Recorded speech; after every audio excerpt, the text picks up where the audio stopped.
Buenas noches y bienvenidos a Teleantioquia Global, una hora de análisis internacional. ¿Quién detiene al Estado Islámico?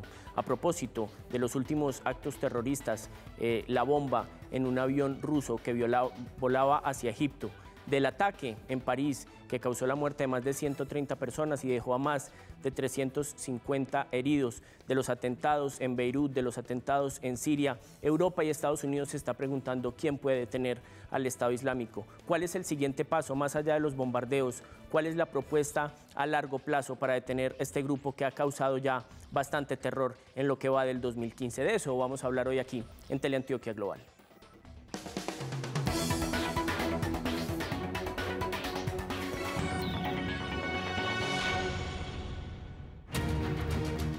Los ataques terroristas en París el viernes pasado se constituyeron en el golpe más duro que ha recibido Occidente por parte del Estado Islámico, que ahora muestra una cara muy diferente a lo que la opinión pública imaginaba. Ya no son desadaptados o lobos solitarios los que perpetran los actos, sino escuadrones perfectamente preparados y sincronizados.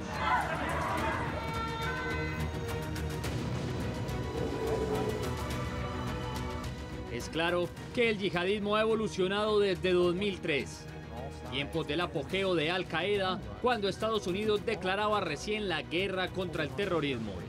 En aquel entonces, Osama Bin Laden consideraba su actividad terrorista como el preludio de un califato que no esperaba ver en vida. Su organización era flexible y funcionaba como una red de células autónomas dispersas geográficamente. Sin embargo, hoy por hoy, el Estado Islámico, a diferencia de Al Qaeda, controla un territorio concreto a ambos lados de la frontera sirio-iraquí para tener legitimidad. Tiene una estructura vertical a la hora de gobernarse, con Abu Bakr al-Baghdadi como califa y se rige bajo las leyes de la Sharia.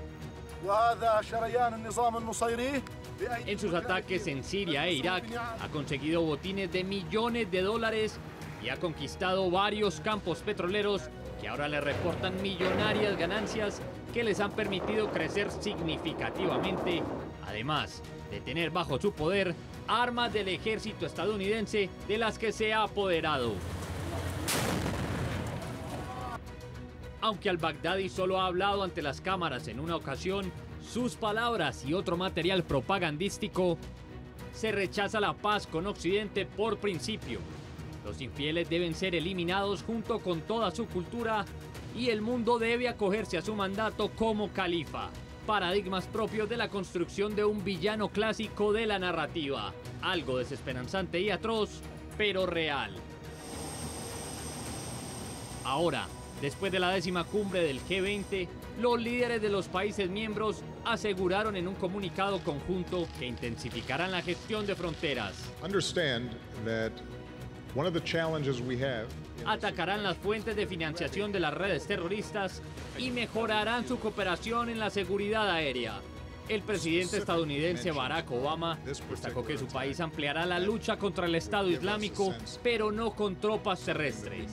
Sería un error, afirmó, y explicó que la lucha contra los yihadistas solo tendrá éxito si la población local la apoya. Una victoria militar de tropas extranjeras quedaría en el aire el día después de que estas fuerzas se retiraran, destacó. Sería una repetición de lo que ya hemos visto antes. Vladimir Putin, por su parte, manifestó que veía necesario crear una coalición internacional contra el terrorismo en Siria y aprovechó la cumbre para mostrar a los líderes reunidos fotos aéreas de la venta ilegal de petróleo por parte del Estado Islámico. Las columnas de camiones son tan largas que se pierden en el horizonte. La milicia se financia con ayuda de fuentes en 40 países, entre ellos algunos del G20. Ahora, sobrepasando los años de dolorosos conflictos de muchos países, y por terrible que parezca, se puede afirmar que el mundo está en guerra. Bueno, antes de entrar en la discusión vamos a poner un contexto global. Ya veíamos qué era el Estado Islámico, pero ¿cuáles son sus características? El Estado Islámico es un grupo radical islámico que pertenece a los sunitas, es un sunismo radical, pero además de ser un grupo pretende ser un Estado en los territorios que ha tomado posesión. Es lo que ellos llaman su intención de crear un califato, que no convenga las fronteras físicas tradicionales. Su actual líder es Abu Bakr al-Baghdadi, quien los veíamos en la imagen, solo se ha visto una vez en esta declaración, pero ya Estados Unidos y Europa, por supuesto, conocen muy bien el que consideran el hombre más peligroso del mundo. Hoy nos acompañan dos invitados, dos docentes que ya habían estado aquí antes, Santiago Silva de la Universidad de AFIT. Santiago, gracias por estar aquí con nosotros hoy en Teleantioquia Global. Muchas gracias, David. Y Miguel Silva, no son hermanos, pero los dos son docentes también. Miguel de la UPB, gracias Miguel por estar aquí en Teleantioquia Global. No, muchas gracias a ustedes por la invitación, un saludo también para Santiago. Bueno, Miguel, ¿de dónde se alimenta un grupo como el Estado Islámico? El Estado Islámico termina por tener un crecimiento increíble en los últimos 3 años, parece ser un hijo de Al-Qaeda, pero ¿cómo crece tan rápido? ¿Cómo hace un grupo como este para convertirse en el mayor temor de Occidente a la vuelta de 2 años? Yo creo que la principal fuente para el crecimiento del Estado Islámico es el desorden provocado por Occidente, pero también la incapacidad por imponer órdenes a las sociedades en la región, lo que ha implicado una apertura de mercados negros, pero también la pregunta abierta sobre cómo ordenar sociedades, sobre todo en la experiencia islamista. Esta respuesta del Estado Islámico aparece como una respuesta radical, una respuesta que intenta imponer una especie de orden sobre principios fundamentalistas al margen de todo el desorden generado por Occidente en las últimas intervenciones. Sin duda, el crecimiento del Estado Islámico es consecuencia directa de estrategias fallidas de Occidente por el control de la región. Estamos hablando específicamente de los fracasos en la intervención en Irak y obviamente el fracaso abierto que todavía significa la intervención en Siria. 2 heridas abiertas, 2 campos de disputas permanentes que Occidente no ha sabido administrar, que Occidente no ha logrado entender y que sirven de escenario para que el Estado Islámico crezca cada vez más y consiga diferentes tipos de apoyos, una base territorial, una base de recursos. Adicional a esto, pues obviamente un discurso islamista que busca tener un eco a nivel internacional. Bueno, Santiago, los musulmanes han marchado, han dado escritos, han hablado públicamente diciendo el Estado Islámico no nos representa, incluso se sienten incómodos con el mismo nombre del Estado Islámico. ¿Cómo puede hacer tanto los medios de comunicación como los analistas para decir que esto no es un problema religioso, no es un problema, incluso Obama lo decía, no estamos en guerra con el Islam, estos son unos radicales que están tomando unas posiciones en contra de una concepción de civilización? Yo creo que una forma muy importante para aproximarse, para que los colombianos, por ejemplo, nos relacionemos con esa forma de diferenciar el Islam y el radicalismo yihadista, es precisamente un estereotipo con el que cargamos los colombianos, y sería, por ejemplo, asumir que todos los colombianos están vinculados en algún punto al narcotráfico. Creo que esa es la mejor forma de vincularnos, y es pensar que claramente no todos los musulmanes ni están de acuerdo ni comparten los métodos o las preocupaciones de este grupo de radicales. El problema es que ese grupo de radicales sí ha sido capaz de construir todo un discurso alrededor de lo que parecen ser ideas religiosas, exagerando, malinterpretando, escogiendo pedazos del Corán que les justifican lo que en muchos sentidos también se puede ver como una simple lucha política por, como decía Miguel, ocupar un espacio que dejó o que quedó abandonado para quien quisiera o para quien ascendiera, y el Estado Islámico fue capaz no solo de tomar esos espacios en términos de rentas, de personas, de dificultades y de conflictos, sino ante todo ha sido capaz de expandir ese territorio y defenderlo. Insisto, pegado de un discurso que tiene el tufo religioso, que utiliza la religión como sobre todo una fuente de reclutamiento, pero que para la mayoría de los musulmanes claramente no es un grupo ni representativo ni que está defendiendo preocupaciones que sean de esa comunidad tan grande. Claro. Miguel, usted decía ahora un asunto que me parece interesante, y es la enorme responsabilidad que le cae, no solo histórica, hablando de 50, 60, 100 años, incluso la división de esa zona después de la Primera Guerra Mundial, sino una historia muy reciente, 10 años, 5 años en la participación primero de Estados Unidos en una guerra fracasada como la de Irak y después en una desestabilización tan grande como la de Siria. ¿qué responsabilidad le cabe entonces a Occidente más allá de bombardear? Es decir, ahí hay un tema, un problema que es el fruto de la irresponsabilidad de Europa y de Estados Unidos también. Sí, no, porque también entraríamos a la pregunta de hasta qué punto es responsabilidad de Occidente el orden internacional. Después de la Segunda Guerra Mundial es evidente que las potencias occidentales tienen la responsabilidad de administrar lo que queda y de imponer una especie de orden internacional, pero ese orden internacional comenzó a desmoronarse a finales de los 80 y ya a principios de los 90 no teníamos ningún tipo de orden internacional. Claramente Occidente debe jugar un papel muy importante en el orden internacional, en establecer reglas de juego, en mantener la paz mundial y todos los ideales que Occidente defiende. Pero de ahí a que tenga una capacidad real de lograrlo es una discusión más de fondo. Por ejemplo, la intervención en Irak de 2003 fue una intervención y que se mantuvo más de una década, es una intervención fallida en la medida en que no logra imponer el orden. Es decir, simplemente entendimos que modificando el régimen que existía podríamos establecer el orden.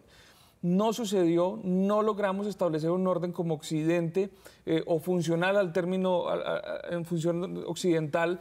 Sí quedó un escenario abierto de disputa que es el que le permite el crecimiento hoy al Estado Islámico. Es decir, no es una responsabilidad exclusiva de Occidente, pero Occidente tampoco ha logrado erigirse como la potencia o como la fuerza que ordena el mundo.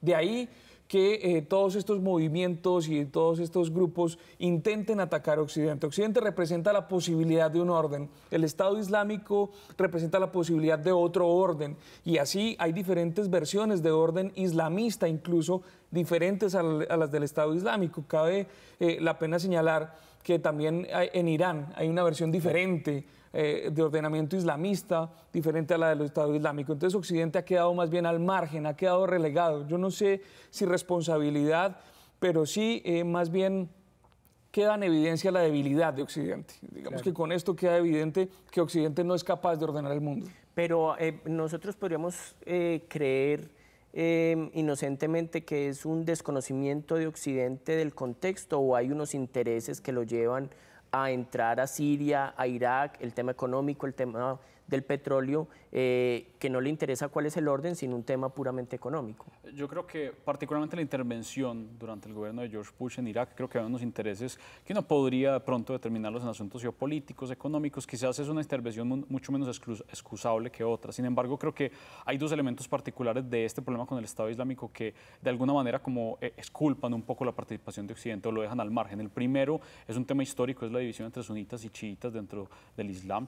Esa división es histórica, no tiene nada que ver con Occidente y ha marcado muchos de los conflictos recientes dentro del Medio Oriente, y es muy importante para la forma como el Estado Islámico se ha constituido y la manera como escoge sus enemigos, como escoge su territorio, como enfrenta incluso a estas amenazas. El segundo elemento yo creo que es la guerra civil en Siria, y por más que durante el camino de esa guerra civil Occidente ha tenido una participación importante, el momento del inicio y del desenlace de esa guerra civil es más un asunto de Siria como nación, de la imposibilidad que tuvo en este caso Bashar al-Assad como presidente, en el fondo como dictador sirio en los últimos 15 años, luego de suceder a su papá que llevaba 30 años también gobernando. Es esa imposibilidad de algunos gobiernos árabes, en este caso, de establecer gobiernos que sean pluralistas y que sean capaces de mantener contentos y de funcionar efectivamente en sus territorios. Claro, pero Siria también resulta como el ejemplo perfecto de cómo Occidente choca sus intenciones con las intenciones, por ejemplo, de Rusia.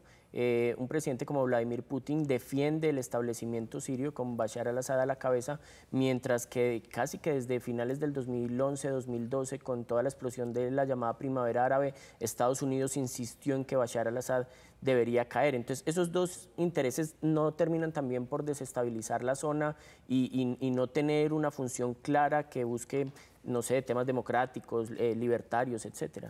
Sí, es que en últimas Occidente sigue fragmentado en diferentes versiones. Una cosa es la versión occidental de los Estados Unidos. Yo no creo que Rusia esté muy lejos de ser occidental, los parámetros de lo que significa ser occidental. Europa y todo el liderazgo de Francia y de Alemania son otra versión del mundo occidental, cada uno con sus propios intereses geopolíticos. Evidentemente Siria es el lugar de choque de esos intereses. Lo que está en juego en Siria, en principio, la diferencia en Siria no es una diferencia en términos de los principios sobre los cuales se debe organizar una sociedad, sino son más bien elementos de tipo geopolítico. Rusia no quiere perder el poder que tiene en Siria, Irán no quiere perder los intereses que tiene en Siria, lo mismo los Estados Unidos intenta ganar posiciones que no ha tenido en Siria y así sucesivamente. Siria es un territorio abierto que muestra las contradicciones en el seno de Occidente. Más que significar el teatro de operaciones de diferentes fuerzas con respecto a Occidente, es más bien la manifestación de esa contradicción y la inacción a la que lleva esa contradicción, porque es finalmente eso lo que permite que aún no se resuelva el caso de Siria. El desacuerdo en el seno de Occidente, el desacuerdo por el modelo de orden internacional, pero además la compleja red de intereses que se teje alrededor de Siria, con una tragedia, y es que esa contradicción es la que termina pasándole factura al mundo occidental. Es decir, hasta que el mundo occidental no se ponga de acuerdo, hasta que no veamos un poco que Estados Unidos y Rusia, sobre todo, encuentren puntos de acuerdo para la cuestión de Siria, esto le seguirá costando muy caro tanto a Rusia como a los Estados Unidos, porque el avión que cayó era un avión ruso con pasajeros rusos y muchas víctimas de las que cayeron en Francia pues eran ciudadanos europeos, no necesariamente franceses, pero sí eran ciudadanos europeos, y obviamente es el mundo occidental el que termina recibiendo las consecuencias de no ponerse de acuerdo y no tener una noción básica de ordenamiento internacional. Hoy no la tienen, hoy es débil, y eso es la ventana de oportunidad que aprovechan grupos como el Estado Islámico. Perfecto. Bueno, hechos como el del avión que cayó en Egipto y que ya se aceptó que había sido una bomba del Estado Islámico, o como lo que ocurrió en Beirut, o por supuesto lo que ocurrió en París, tienen a Europa y a Asia preguntándose si esto se puede volver a repetir. Vamos a ir a un pequeño corte y cuando regresemos seguimos hablando acá en Teleantioquia Global del Estado Islámico. Ya volvemos.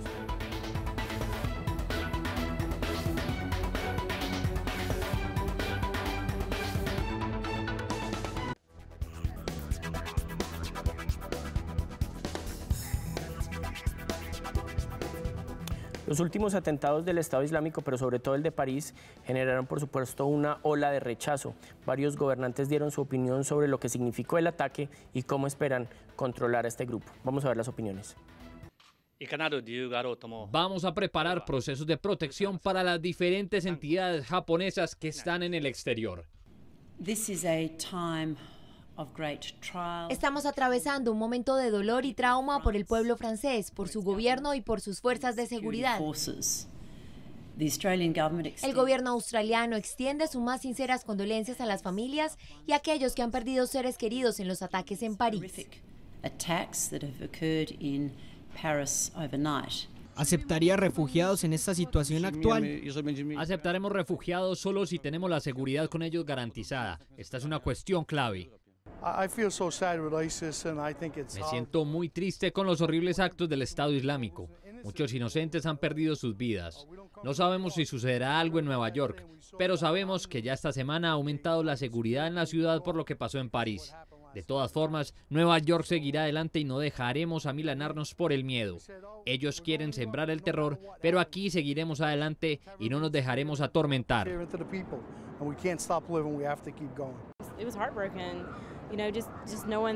Los atentados han sido algo que te roba el aliento. Es increíble que algunas personas sean tan terribles. Han tomado a todos con la guardia abajo y han hecho algo que nos hace recordar el 9/11. Es doloroso saber que se rompen familias, se pierden seres queridos y se acaban vidas. Lo que puedo hacer es orar por todo, orar por Francia. Debemos hacer todo lo posible por apoyar las víctimas en Siria y en otros países.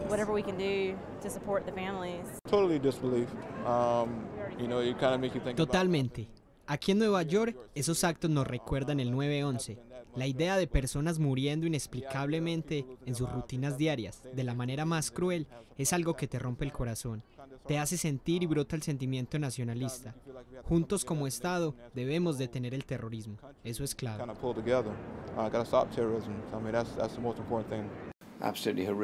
Estos actos fueron absolutamente horroríficos. Le enviamos nuestro apoyo y más sinceras condolencias a las personas en París, al igual que en Londres y muchas otras ciudades. París es una ciudad multicultura, multifacética, vibrante. Este es un ataque ante el que todos debemos oponernos y ante el que debemos responder y decir, esa no es la manera en que queremos vivir.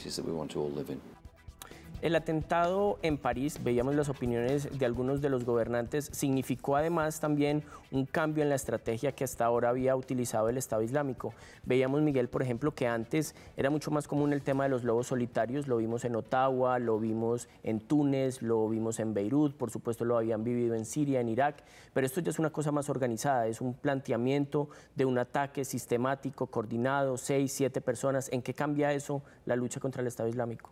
No, además con una gran capacidad de inteligencia. Digamos que aquí el gran éxito no es un éxito en términos operativos, sino en términos más bien de inteligencia.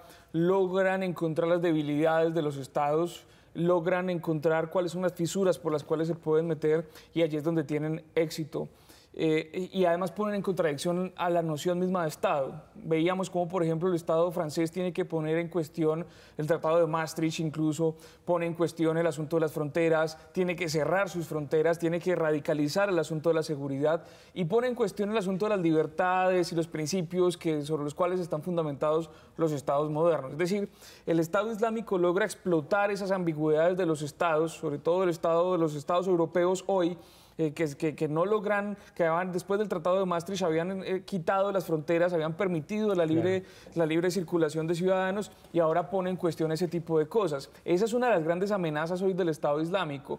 Claro, el impacto violento de sus acciones es muy importante, pero el impacto político es que empieza a poner en cuestión los grandes avances que ha conseguido Europa hasta el momento. Casi que la victoria política del Estado Islámico no está tanto en el ataque como tal, sino en el retroceso de las políticas un poco integracionistas que ha logrado Europa en los últimos años. Ahí es donde tiene la victoria el Estado Islámico.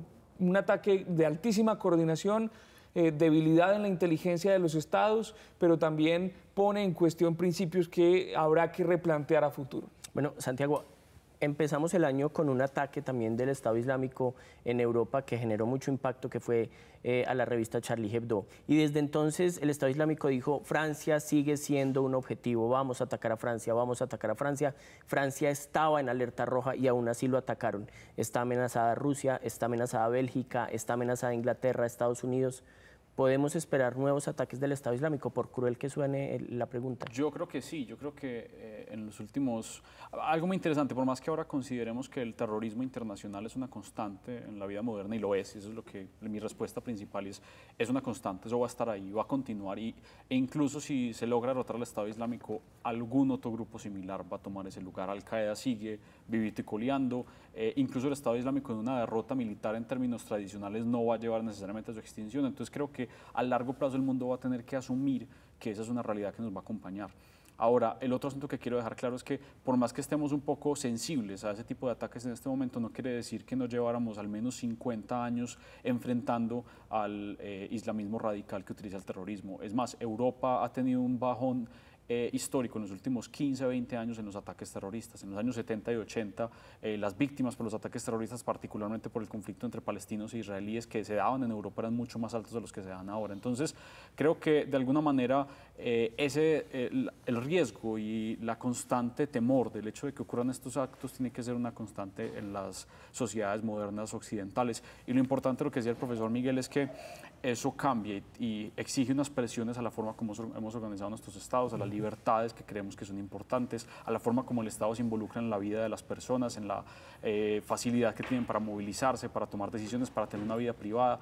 En el fondo el terrorismo, particularmente este tipo de terrorismo, lo que pone es en duda los principios más importantes de Occidente, y entre esa lucha entre conservar esos principios y enfrentar la amenaza de la seguridad es que se va a dar muchas dinámicas políticas en los próximos 50 años. Claro, pero esa espada de Damocles que tiende sobre Europa, esa angustia, además también por los nuevos medios de comunicación que hacen que tenga muchísimo más efecto un ataque ahora en el 2015 que lo que pudo haber sido en el 75 o en el 80, genera también una transformación en la cotidianidad europea y va a generar entonces una transformación importante porque los ciudadanos están convencidos que esto se va a repetir. Sí, la pregunta aquí es, muy bien lo señalaba el profesor Santiago, hasta qué punto esto es erradicable completamente de la experiencia europea, incluso de la experiencia global, y hay que sincerarnos un poco con respecto a las respuestas que vemos al respecto.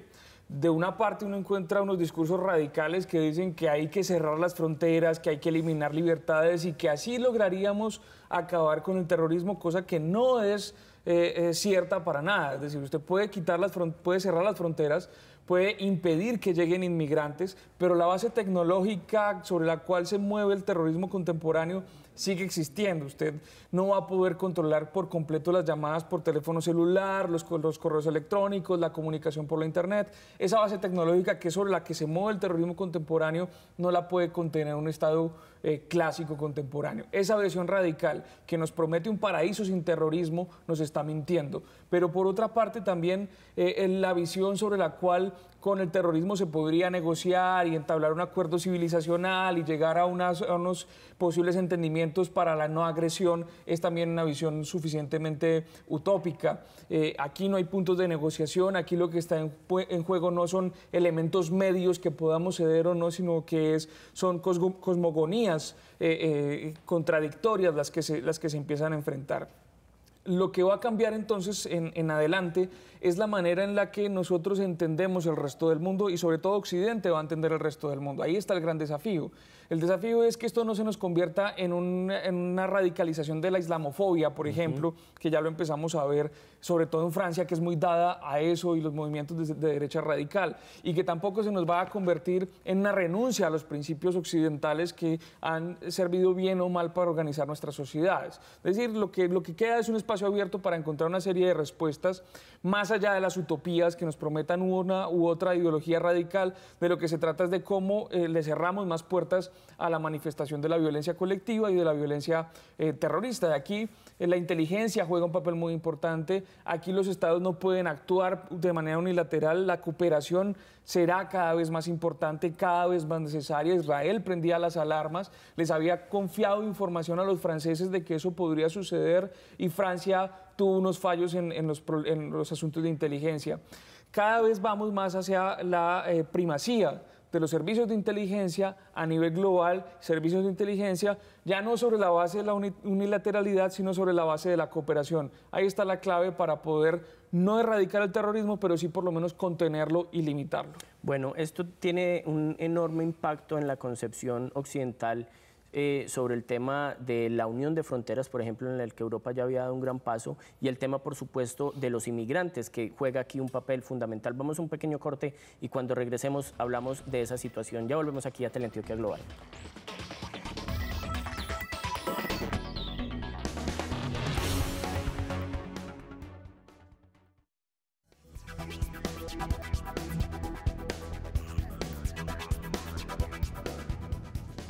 Seguimos acá en Teleantioquia Global hablando del Estado Islámico y el terrorismo a propósito de los atentados de la última semana. Santiago, hay un tema que ha desvelado Europa en los últimos 2 años, pues históricamente, pero en los últimos 2 años ha crecido mucho, y es la llegada enorme de inmigrantes.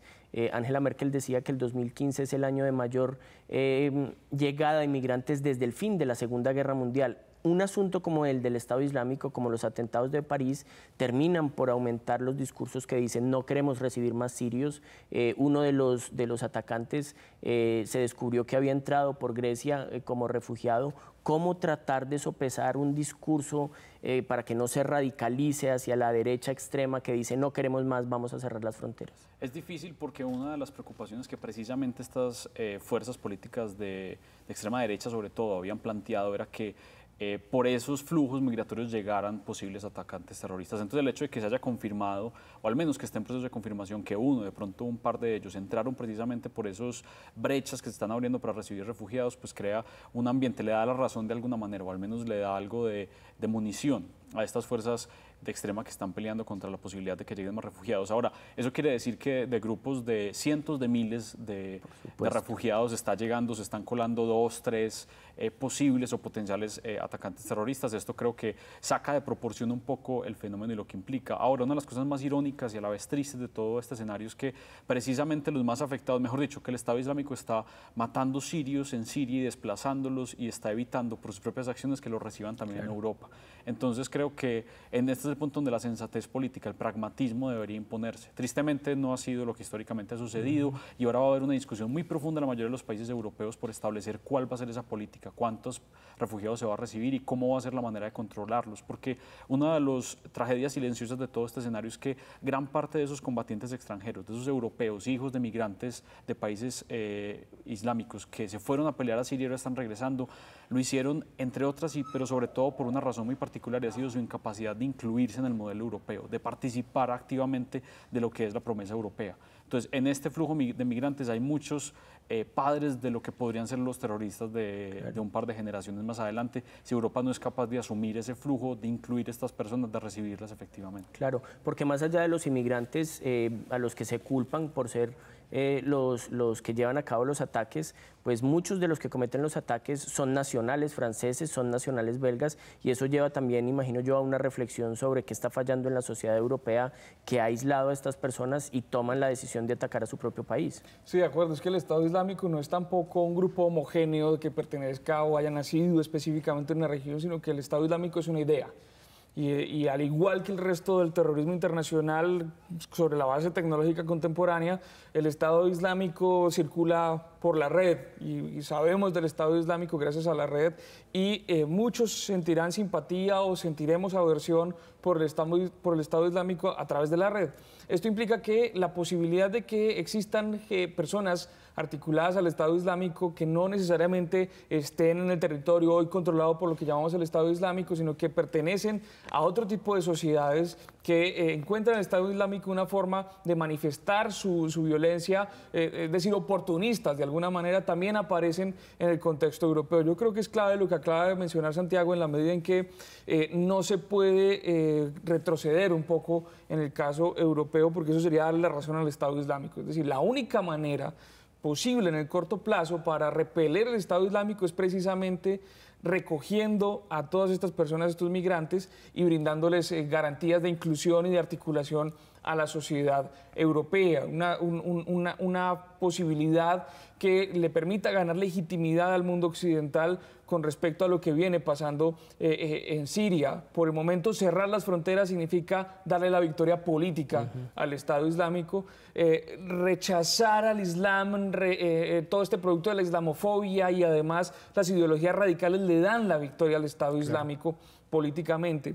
Y eso es lo que deberíamos estar tratando de mirar en el contexto europeo y en el contexto occidental.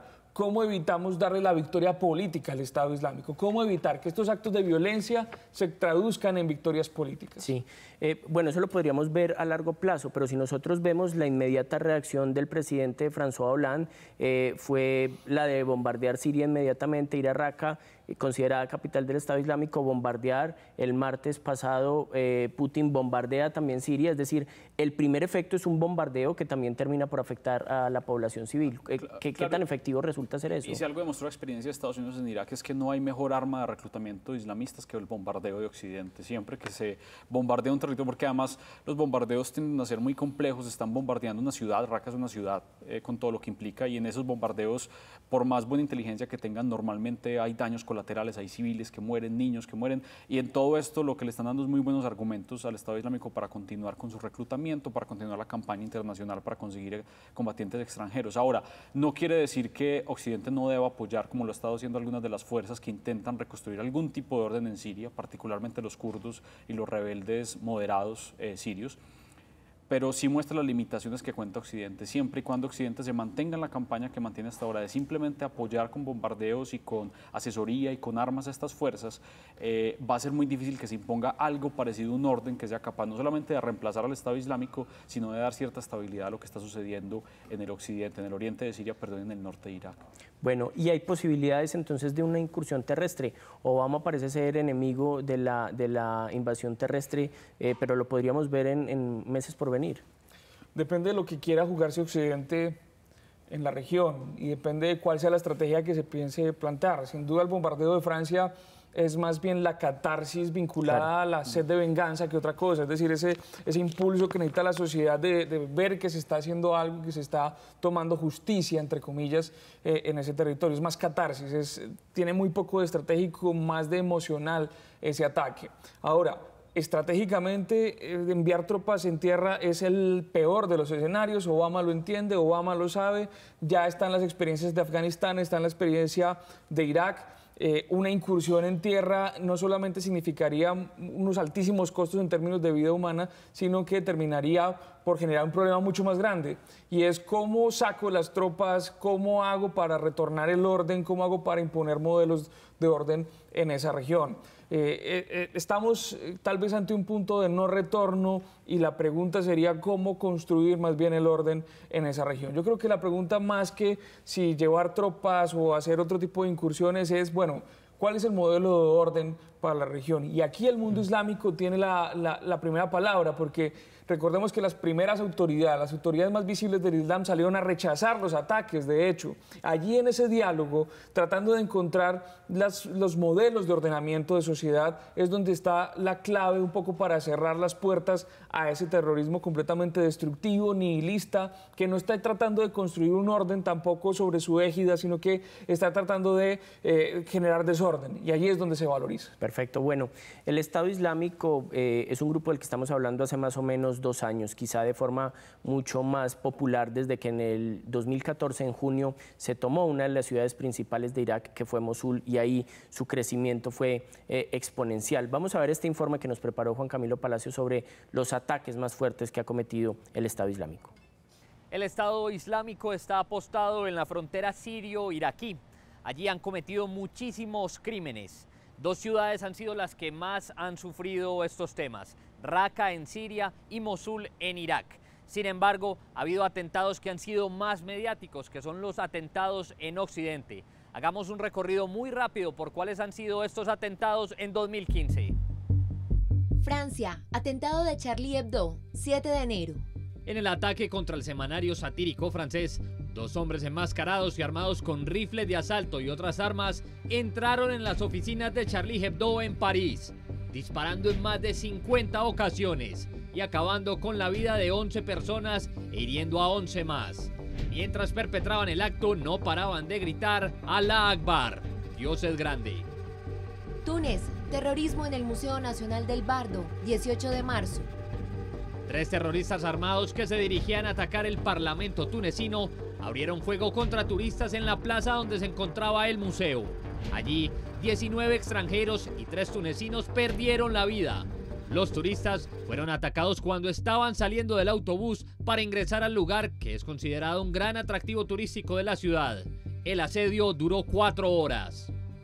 Kuwait, atentado en la mezquita chií, 25 de junio. El Estado Islámico se atribuyó la responsabilidad del ataque contra la mezquita Al-Sadiq en la capital de Kuwait.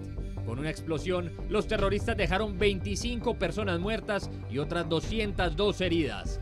Las víctimas eran fieles que estaban allí para orar. Atentado contra el avión ruso en Egipto, 31 de octubre. La catástrofe del Airbus 321, que cubría la ruta Sharm el-Sheikh, San Petersburgo, acabó con la vida de 224 personas. El suceso fue provocado por terroristas sobre la península del Sinaí. Después de la confirmación del atentado, Rusia se colocó en máxima alerta para combatir a los terroristas. Líbano, bombas en Burj al-Baranech, 12 de noviembre.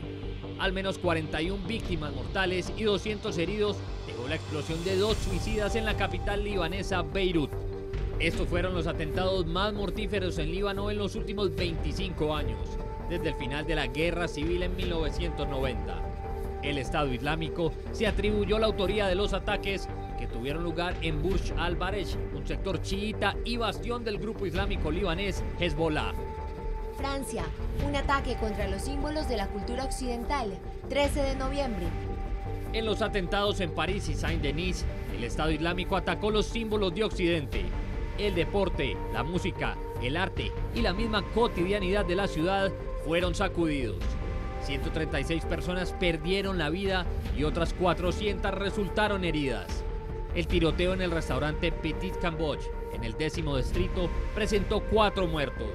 Un segundo tiroteo en el Teatro Bataclan, en el 11º distrito, dejó el terrorífico saldo de 100 víctimas. Y una explosión cerca del Estadio de Francia dejó al menos otras 10 personas sin vida.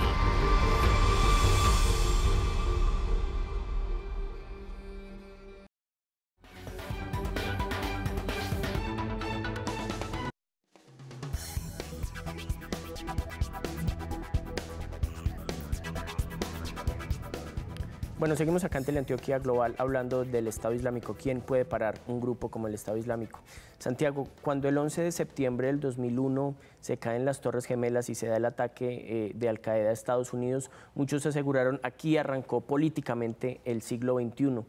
Han pasado 15 años desde entonces y el tema del yihadismo sigue siendo central. ¿Será el siglo XXI un tema fundamental en el que va a girar alrededor la política, alrededor del tema del yihadismo, del terrorismo, del extremismo islámico? Pues parece, con 15 años de siglo creo que uno puede asumir tranquilamente que las grandes discusiones en términos internacionales han sido alrededor no solamente de qué orden reemplaza el que perdimos, particularmente el de la Guerra Fría, sino si el orden está alrededor de esa discusión o de esa pelea civilizacional. Más allá de esa gran pelea entre Occidente y lo que sería el Islam, que algo establecido además por varios académicos en mitad de los años 90, más allá de que haya esa gran controversia entre dos formas de valores y de ver el mundo, creo que la discusión va a ser alrededor de la pelea entre pequeñas organizaciones extremas con ideologías fundamentalistas y los grandes estados y los estados-nación, que son grandes, lentos, complejos, que intentan respetar ciertas normas universales, que están intentando defender unas reglas universales para todo el planeta, y pequeños grupos que se cuelan por esos baches, como decía el profesor Miguel ahorita, que deja ese sistema e intentan controvertir ese orden. Yo creo que esa pelea, más allá de que sea religioso, que sea política, la pelea va a ser entre esas grandes estructuras, esas grandes reglas de juego que parecimos haber llegado después de mucho tiempo y de muchas controversias en el siglo XX, y esos pequeños grupos que intentan mostrar alternativas violentas, alternativas extremas, pero aún así alternativas a ese orden establecido, particularmente por Occidente, pero que de alguna manera la mayoría de los países, de los estados-nación del planeta lo habían asumido también. Creo que esa va a ser, de nuevo, especulando completamente lo que podría delimitar un poco, y obviamente el yihadismo y el islamismo fundamentalista va a jugar un papel fundamental, porque es el que está enseñándole a esos grupos, a esos pequeños grupos insurgentes, rebeldes, terroristas de los próximos años, de las próximas décadas, cómo se juega ese juego, cómo se combate, porque acabamos de ver a un grupo que no cuenta con más de 15.000 combatientes, que por más que controla un territorio es un grupo comparativamente pequeño, ha lanzado un ataque organizado, establecido a una capital europea. En 2001 vimos como un grupo que no contaba con más de 2.000 o 3.000 combatientes, con un presupuesto incluso reducido, que operaba en las montañas de Afganistán, atacando en el corazón financiero, político y económico a la potencia más grande del mundo. Entonces, esa diferencia, esa brecha entre los poderosos y los pequeños va a ser lo que va a determinar de alguna manera los próximos años en términos políticos. Claro, pero también se definirá el futuro mucho dependiendo quiénes sean los próximos gobernantes, y mucho del discurso político que se ha aprovechado después de estos ataques tiene que ver con discursos radicales. Vemos personajes de la derecha francesa que dicen que hay que cerrar las fronteras, igual en Alemania. El mismo discurso interno de la política estadounidense genera personajes como Donald Trump, que dice: si yo soy presidente saco a todos los sirios de Estados Unidos, hago un muro con los mexicanos. Eso de llegar a pasar pues complicaría aún mucho más el desarrollo de lo que viene de siglo. Yo creo que más allá de la función de gobierno tiene que ver más con la función de Estado, es decir, de qué tipo son las instituciones que hemos estado construyendo en Occidente y cuáles son los límites de esas instituciones. Cuando estaban hablando hace un momento del papel que cumple el yihadismo como elemento central de la política internacional, es cierto que hace parte, pero es una pequeña parte de una gran pregunta, y la pregunta, vuelvo y la ha planteado al principio, es por el orden internacional. No solamente hemos visto la explosión del yihadismo, también el narcotráfico explotó durante el siglo XXI, creció exorbitantemente. El tráfico de armas, las economías ilícitas, pero no solamente eso, los nacionalismos radicales. África sigue siendo una pregunta, una incógnita impresionante para el mundo occidental que aún no logramos interpretar. Los rangos de las tribus, los límites de las tribus, la capacidad de actuación política de esas tribus. No solamente eso, recuerden que en el 95, 97 en el metro de Tokio también hubo un gran atentado terrorista que no tenía nada que ver con el yihadismo, sino que era más bien una expresión teológica, y era una cosa rara para el mundo occidental, que aprovechó la tecnología y aprovechó todos estos parámetros. Yo creo que en el siglo XXI estamos, insisto, ante la pregunta sobre cuál es el tipo de orden y sobre cómo construir el orden internacional. El yihadismo, claro, aparece como un elemento allí. Los gobiernos, el talante de los gobernantes serán expresión un poco de esa idea de orden internacional que intentemos construir. estos proyectos políticos radicales tienen éxitos parciales. Vemos, por ejemplo, en el caso de Hungría, cómo el presidente ya cierra frontera y plantea una política completamente conservadora. La pregunta abierta sobre Cataluña, por ejemplo, y lo que va a significar para la Unión Europea, insisto, esto no pareciera tener relación, pero por el contrario está directamente conectado. La pregunta por Cataluña incluso coincide con intereses estratégicos del Estado Islámico y la refundación del califato de Al-Ándalus o de Andalucía. Ahí es donde estamos jugándonos nosotros el futuro, no solamente como civilización occidental, sino también la posibilidad de mantener las sociedades tal y como las conocemos. Perfecto, bueno. Miguel, Santiago, muchísimas gracias por acompañarnos esta noche. Aquí se nos queda el tema casi que en la mitad, hay mucho todavía de qué hablar, pero muchas gracias por acompañarnos en Teleantioquia Global. Muchas gracias a ustedes. Muchas gracias. Bueno, nosotros terminamos por hoy, nos vemos dentro de 8 días, todos los jueves, recuerden, a las 10 de la noche, Teleantioquia Global, con más análisis, mayor profundidad y nuevos invitados. Buenas noches.